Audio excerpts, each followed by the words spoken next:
Sersia Christian Juana T. Andres bilang gold medalist ng Diden Riz R. Torres, 5th placer sa isinagawang first Badayo Gymnastic Camp na ginanap sa Davao City noong 2023-2025 para kagagawa sa San de la Cruz.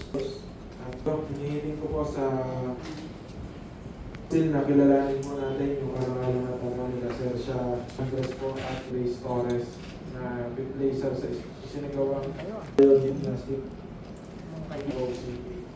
At hindi ko po na bigyan din po natin sila ng insentibo para po kay Juan Andres 5,000 at po kay Dylan Riz Torres ay 2,000 pesos po na bigyan po natin.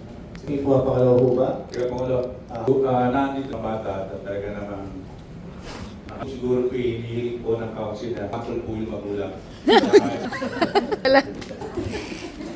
Yan, yung nanay hindi na. Pero po tatandin siya, nagkakaroon siya sa Hindi natin ang paraan. sa Sure. Let's go. Salamat. Nabalik ko po na Salamat po. pinapangalawan ko po. Okay, pinapakalawan po ito ni Nagawa si Inatis.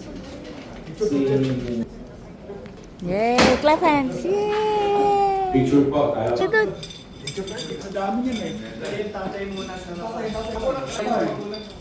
Yung dalawang magulang muna.